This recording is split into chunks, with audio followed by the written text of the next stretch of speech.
Many people feel ambiguous grief, but not many people actually know what it means or have even heard of the term before. I hadn't until Stuart was in his coma, and that was the first time I came across it and realised it refers to the situation that we're in. They're still physically present, but they've psychologically changed. So I guess a lot of people who have somebody that they love or a friend who has Alzheimer's or dementia will be experiencing this too. They're physically there in front of you, but mentally and cognitively, it's not the person that they were. So you're grieving for that. And the term is ambiguous grief. So obviously I'm not an expert. This is just through my own experience that I'm talking about this grief. And I feel it 10 years on. I still feel it every single day. When Stuart was in his coma, we would go and turn up and see him in hospital, and in the early days not get any response. And you know, he was still there. He still looked like Stuart. He just couldn't talk, wasn't responding to us. So it was a really, really odd situation to be in. Hello, my name's Debbie, and thank you for joining me on my channel today, Our Life After a Brain Injury. So Stuart, my husband, had a brain injury, and he now lives in a care home about half an hour away from me. And he has physical and cognitive issues and disabilities. And that's all leans into the ambiguous grief that I mentioned. In my last video, I talked about our wedding day, and I had a little chat with Stuart. I'm never going to show Stuart on the video, but I will have him in the background like I did for last week's video. And he had a lot to say. But as I said in that video, he could remember where we got married, but he couldn't remember all the little nuances and the little funny stories or the sad moments, you know, in our life in general. It's the same. He remembers me, he remembers our kids. We've since had grandchildren since his accident, and he remembers all of that. He can remember where we live, but he just can't remember our history, I guess, that's sort of embedded in, you know, the things that made us a couple. He can't really remember that. Our funny times and sad times, difficult times and good times. He doesn't really remember the nuances of that. So, for example, we can talk about, oh, do you remember when we went to Cornwall? And he'll say yes, but he can't remember what we did. Just knows that, yes, we went to Cornwall lots of times. We also went skiing, you know, all these types of things. But he just doesn't remember what we did when we were there, just that, yes, he knows that we did it. So there are many triggers when I feel grief for Stuart, for the man that he was. And that's sometimes absolutely nothing can trigger it, and I just get really upset. I just look at him and just get really upset. We also have very repetitive conversations, and, you know, sometimes I lose patience with the same questions and the same conversation, and him telling me what he did for a living. And sometimes I'll tease him and go, oh, I didn't know that. I've been married to you I've known you for 40 years. I didn't know that you did that. And he just laughs. And then other times I go, yes, Stuart, I know that that's what you did. I was with you. Don't forget I was there. So I do. So it just depends on my mood, really, how I react to it. Stuart absolutely loved music, and the weird thing is, when he started coming out of his coma after 6 months and started talking, we could play a tune that Stuart would know, and he would instantly start singing along. It was such a big thing for him. Stuart played the drums, and he had an app before his accident. He used to have this app so that when we were watching a film or a TV programme, he would be like, oh, what's that song? What's that song? And we'd have to rewind it, and he'd listen to the music again and wait for the app to pick it up and then tell him what the song was, and then he'd put it on his Spotify list. So I have moments when certain songs can't come on that I can feel quite moved by. There was one song in particular, Sweet Child of Mine by Guns N' Roses, that Stuart used to associate with our eldest daughter. And he used to get choked up if it came on the radio and she wasn't there. he used to get really choked up about it. I don't know why, but there was this really strong connection. And we've got a video of her about 4 or 5 dancing around in the living room, and the song's on in the background, and he's videoing her prattling around. And sort of after that, it was just the song that moved him to tears and always made him think of her. We've also got 2 other children. I don't know whether there's a connection with that, but that with them musically. But that was always the big one for her. And when she was pregnant with her first child, I managed to get a little T-shirt for the baby with "Sweet Child of Mine" on it, and she was obviously in tears when she opened it and got the significance of it straight away. And she would do the same whenever the song came on and she was doing stuff. She would prat around and start dancing and send the video to Stuart. So there was a really strong connection there. So, but unfortunately, he doesn't remember that. He knows the song, he can sing along to it, but he doesn't realise the connection with our daughter, and that's really sad. I don't think she knows. I don't know if she's ever asked him, but I've asked him a few times if he remembers the connection between the song and her, and he doesn't. So that's the sort of thing that I get really sad about, because had she ever got married, I don't think she ever will, and I don't think she would have done anyway, even if he'd not had his accident. You think that could have been the first father and daughter dance, and it would have meant something. They would have both been in floods of tears if it had been, but that won't ever happen now. And to be realistic, it probably wouldn't have ever happened anyway. So, but that sort of does get me in the feels when I think about it. So when I realised, I've told the story about how Stuart had his accident in one of my earlier videos, but it's been such a long journey, for want of a better word, that he was in rehab for 3 years before he went to the care home that he's in now, and before we realised really that was going to be it. He'd progressed as far as he could, and when he was in the first rehab, when he started to come out of his coma, the consultants and staff used to talk about the old Stuart and the new Stuart, and I used to absolutely hate it, and I refused to use those terms. You know, Stuart was going to come back to me the same person that he was before the accident, and I used to correct them when they talked about the old Stuart. I used to ask them not to use that term, just talk about Stuart as was. So we've been grieving really for 10 years for the old Stuart, which now I accept that is the term. There's before and after, and I've had a lot of counselling. And I found a really good counsellor about sort of 18 months, 2 years in, I think it was. And she was great, really good. And I sort of went back to her a couple of times. And she said, and my kids used to say to me that I had to accept that Stuart was never going to get better. I had to accept that. And I used to talk to her about it. And she said, acceptance is difficult and it's not fluffy. It's not fluffy and it's not going to solve the problems. And it was a slow process to accept that was the way it was, and Stuart was never going to be back to the man he was. And she was right, it's not fluffy, and I accept it now, but it's hard. It's still hard to accept it. And it's normal to grieve for Stuart, the man that he was, for the life that he had. It's sad that he lives the life that he does now, where he's got carers who are his kids' age, who are having to do personal care. He's aware enough to know that's not right and it's not comfortable. He's become very institutionalised, so I guess he has accepted it now, but he's not happy about it. And the same with me living on my own. You know, I have to accept the fact that I'm now running this house financially and, you know, getting repairs done, because Stuart used to do everything. And like most grief, ambiguous grief never really has an end date. You know, we've been grieving for 10 years. And sadly, if Stuart goes before me, we'll be grieving again.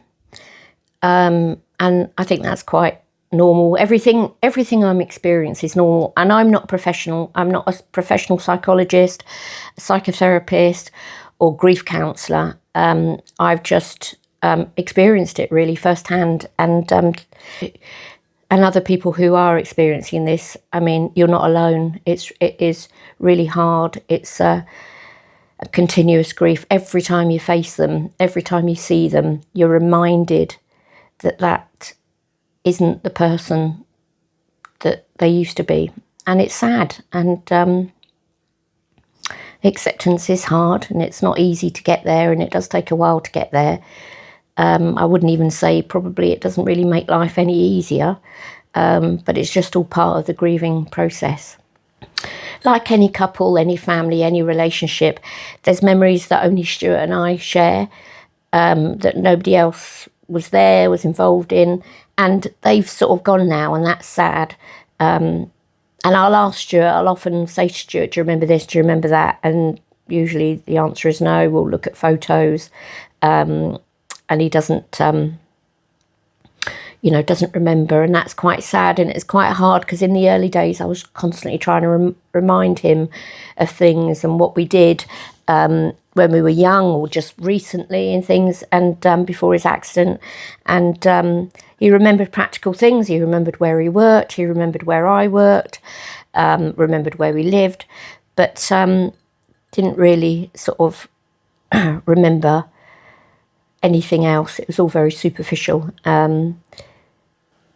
It's hard to dwell on what life used to be, and also 10 years we've now become grandparents. Stuart can't share the sleepovers that I have with the kids, the grandkids. I have them during school holidays. He can't really share in that. And for me, I occasionally have had Stuart and the grandkids, or one or two of them, on my own with him, and it's like having a third child, and it's hard work for me, so I stopped doing that. But I think once the kids get older, I'll go back to being able to do that again. But we can't do, I can't take Stuart down to the park to play football with the kids, because it's just not practical for a wheelchair. And, obviously Stuart can't play football with the kids. And when they were tiny, I couldn't take Stuart and a buggy out because I was pushing a wheelchair. So we've missed and are missing out on that all the time. And I still get pangs of jealousy when I see grandparents out picking their grandkids up from school together, down at the park together, walking around Tesco's together. I still get a stab of jealousy, but I also have to remember I'm very blessed. Stuart loves the grandkids. He remembers all of them. In fact, weirdly, Stuart was always rubbish with dates, but Stuart remembers all the grandkids' birthdays. And he always asks after them. He always loves seeing them. And we're very lucky to have 5. I know there's a lot of people my age who have yet to be grandparents and probably might never be grandparents, and it's something that they really want. So although Stuart can't share it with me, I've also acknowledged that we're very, very lucky in that way. And Stuart says that as well. We're very lucky to have 3 great kids and 5 grandchildren, and we are. You can't knock that. It would be icing on the cake if Stuart was well and fit and healthy, but he's not. But the grandkids are still going to experience Stuart. They will never know the man that he was. And when we look at photos of Stuart, they never question the fact, which is really weird. Our eldest granddaughter is 9, and they go down in age to sort of 20 months. And they've never questioned, when I show them a picture of me and Stuart before his accident, they know it's him, because obviously he still physically looks the same. He could be like out walking the dog, a photo of him, at the pub or whatever. And the kids will be like, oh yeah, that's Pops. But they've never questioned why we don't live together. They've never questioned what he did, what happened, why he was ill, why we don't live together anymore. And occasionally I have said to them, oh yeah, me and Pops used to live together in this house. And they'll go, oh, really? But they never ask any more questions. And I don't want to scare them, because Stuart had an accident. He fell off his mountain bike and had an accident, and all my grandkids love their bikes and scooters and things like that. So I don't want to scare them with the possibility, because some of them are quite anxious, and I don't want to put that in their head that they could have a severe accident and become really cautious and even more anxious.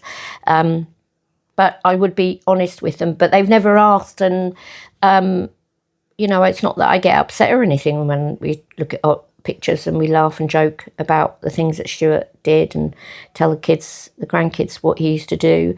But they just never really explore it. They're very accepting of the fact that that is the way Stuart is. They know that Stuart's their granddad. They call him Pops. Like their other friends have got grandparents. But me and him just happen to live apart, and he lives in a care home, and it's just perfectly normal for them. So that's really nice, you know, that they accept him as he is. And I guess, like with any grief, when somebody has died, in the same way with the situation that we're in with Stuart now, I forget Stuart is talking, but his voice isn't like it was. He used to sing all the time, he whistled all the time, and obviously he doesn't now, and I forget that. And the kids will say something and I'll think, oh God, yeah, I forget that. I'm even in a way losing touch with all the music that Stuart loved and the films that he used to love watching. And that sort of makes me sad that I'm forgetting the man that he was. But I think that's a really sort of common thing with grief. And because we've now had 10 years of this person that Stuart is, how he sounds, how he looks, it's sort of overshadowing the man that he was. So I find that quite strange and quite difficult. But we do have we still have videos of him to look back on and memories, and me and the kids always talk about him, about what he did, funny things that he did, funny things that he said, and what he used to do, habits that he used to have that were annoying. I mean, I'm not looking at this through rose-tinted glasses. Stuart could be bloody annoying.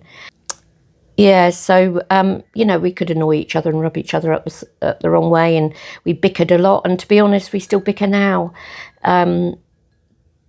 So some things haven't changed, but it's definitely harder the longer we're coming away. You know, we're into like 10.5 years now. We're coming away from the man that he was, and, you know, Stuart could live another 20, 30 years. I've got absolutely no idea. So sort of really forgetting how he was before the accident, and I find that quite sad. We get real glimmers of how Stuart was. He had a great sense of humour, and very sarcastic sense of humour, and occasionally we'll get this where he'll seem to be really sort of present and engaged and in the room and really sharp, and he'll say something that will really make us laugh or resonate with us, and we'll be like, yeah, that's Stuart. That's the sort of thing he would have said or done before, and that's nice. But it is also sad because it's like a punch to the gut and a quick reminder of the man that he was and how he was. So it's a bit of a mixed blessing, really. But it is nice to see that he's still there sometimes. So as I said, I know I'm not alone with this. There's many people out there who are experiencing it, and but it can feel quite a lonely existence sometimes. But the fact that I've still got Stuart, that's still really important, and we're still making memories now, although he's got some short-term and long-term memory issues. So yeah, I as I said at the beginning, I'm grieving a lot for the man that he was, but I suppose I am grateful that he's still here.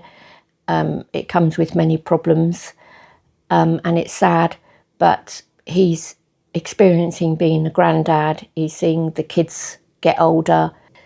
So I hope this has been helpful to share my experience of ambiguous grief. As I say, I'm not a professional. This expression when Stuart was in his coma, and it really just did sort of jump out the page at me and said everything that I was feeling. So it's been quite helpful with me processing what we're going through and have gone through, especially in the early days. And it helped me sort of justify my feelings, I suppose, in a way. So thank you for watching again. I think in the next video I'll sort of talk about Stuart's the rehab that Stuart was in, the intense rehab that Stuart was in for 10 months, where he came out of his coma and started talking to us, and where all the hard work really was done to try and get Stuart back to how he was before, and the slow realisation that it wasn't going to happen, sadly. So yeah, I'll talk about that probably in my next video. But thanks very much for watching, and please do like and subscribe if you feel a connection with these videos and the stories behind it. It would be really nice to reach out to people. Thank you. Bye.